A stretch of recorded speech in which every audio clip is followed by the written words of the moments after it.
అలాంటి ఒక పవిత్రమైన గర్భగుడిలో మనం ఎలా ఉన్నాం? ప్రతి పిరమిడ్ని ఒక గర్భగుడి లాగా మనం చూసుకోవాలి.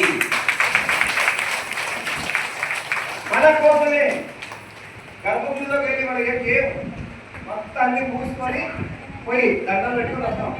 అలాగే ప్రతి పిరమిడ్ని కూడా ప్రతి ఒక్కరు, ఈ పిరమిడే కాదు ఏ పిరమిడ్కి వెళ్ళినా కూడా మన గర్భగుడిలో ఎలా ఉంటామో అలాగే ఉండాలి. అన్నీ మూసుకోవాలి. ఏమి వద్దు, ఎవరు చెప్పినా వినకండి, ఏమి మాట్లాడకండి, ఏమి వినకండి. వచ్చి ధ్యానం చేస్తున్నాం. అప్పుడు మనకు పెరుగుతుంది, మన రాబోయే తరాలు వారికి కూడా ఈ శక్తి అందుతుంది. ఈరోజు మనము గొప్ప దేవాలయాలన్నింటికి వెళ్తే గర్భగుడిలో ఎందుకన్న శక్తి ఉంది? ఎందుకంటే తరతరాలుగా మనం అలాగే మెయింటైన్ చేస్తాం స్ట్రిక్ట్గా.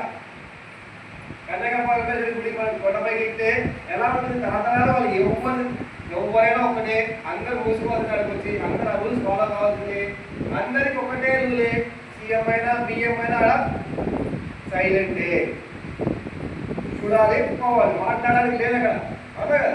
ఆడ వచ్చి టైం పాస్ మాట్లాడడానికి లేదు. కన్యాకుమారి టెంపుల్కి వెళ్ళి సీఎం వచ్చి నా మైక్ పట్టుకొని మాట్లాడతారా? లేదు. అవునా కదా?